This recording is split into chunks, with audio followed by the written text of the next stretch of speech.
important as a leader to be able to show your team that you are not a master of everything. So I really focused my time and energy and attention on what I was good at, and then either hired out or begged and borrowed out for what I wasn't awesome at. My name's Kristen, I'm from the 10 Spot. I like to give very practical advice. Number one, this one is about perspective. So business is really just one long-ass, never-ending to-do list.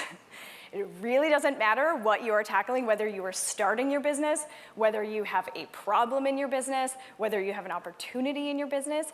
It is all going to boil down to making a to-do list and executing on those list items.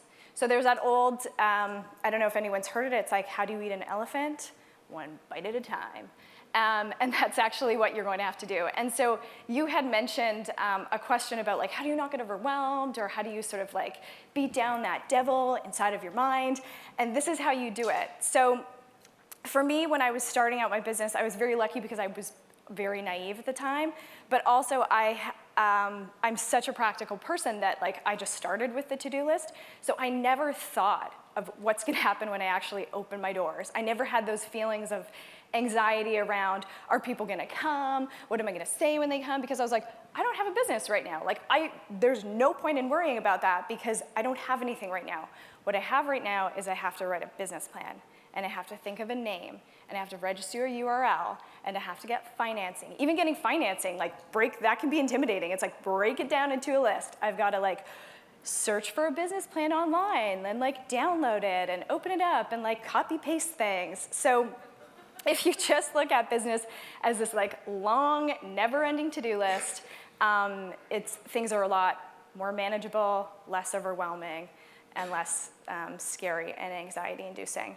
There is an amazing software. It is free for up to 5 users. So if you do have teammates already, or like if you want to delegate your mom to do something for you, or your dad, or your friends, or people to help you, you can give them a username. It's called Wrike, W-R-I-K-E.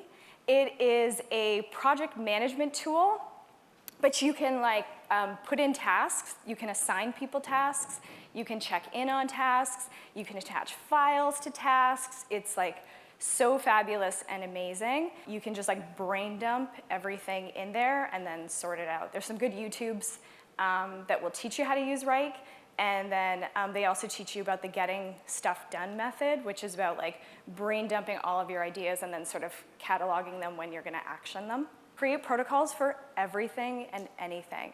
This is so important if you want to expand your business, for quality control, just for not forgetting things. So create protocols for anything and everything, for how you want emails to be sent out, scripts for how you want your phone to be answered. I'm in the spa business, so we have protocols for all of our services, right from like how we greet the guest, how we want them to use their first name and not their, stuffy like, oh, Mrs. Woods, nice to see you, but like, hey, Kristen, what's up? Thanks for coming back. Anything and everything that you can create a protocol for, do it. You can then be able to monitor making sure that people are doing it properly, even for yourself. If you're an organization of one, making sure that you're not forgetting things in a step. That's the worst, realizing that you've not done something, and then it bites you in the butt later. So if you have a protocol for everything, things will be a lot smoother. And also for expansion, you're gonna need those manuals and guides and things to help you expand in the future as well. So once you have all your protocols, you want to find efficiencies, and then you want to keep improving on them. So once you have your protocols, I want you to then like pick it apart and find out where you can improve and where you can be more efficient. So a good example of this is in my business, we have manicures. So when I first started out, I was just like doing a manicure like everybody else in the industry used to do it, or does it normally. So for a manicure, it is the guest sits down, you file the nails, you then like soak the nails, then you do all your cuticle work, then you do a scrub and hot towel. So this is like you apply the scrubby scrub, you foam it up, it like exfoliates the skin, then the esthetician gets up, grabs a towel from the towel warmer, or how we did it is we had a microwave, so you would like run the towel under hot water, wring it out, put it in the microwave, wait for a minute, and then come back to the table, and then like do the whole little thing, take it off, and then that's it.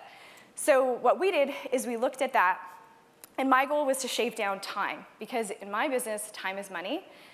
We're doing services, so the more, if I could shave down 5 minutes of that service, then that would have been 5 minutes for that half an hour, 10 minutes for the hour, and so on. So then I'd end up with like a whole hour at the end of the day that I could then put another service in instead of all of that wasted time.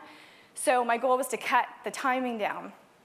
So what we did is we realized that the scrub area of having the actual esthetician get up and have to go get the towel, run it under the hot water, put it in the microwave, wait, was variable time. So I couldn't count on like precisely timing out the time of the service, because we had this like gap where it could be like a minute 30 seconds, it could be 5 minutes if there was a lineup and a bunch of people were waiting for their hot towels to be in the microwave.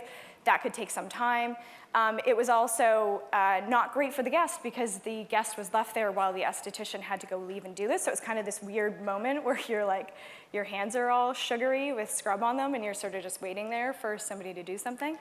So what we did is we decided to move the scrub to the beginning of the service. So now I knew exactly the amount of time that the manicure took, and my esthetician wasn't getting up and leaving, so there was no awkwardness with the guest, and there was also no time variable gap there.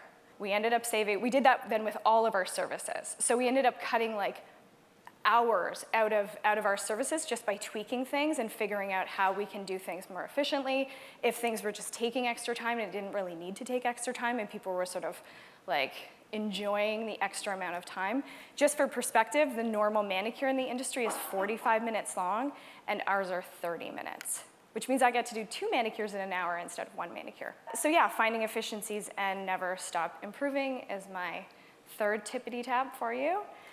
And my last one has to hit home with a little bit more of the leadership angle, which is know what you're great at and then know what you're not great at. So this is very important. It's also very important as a leader to be able to show your team that you are not a master of everything.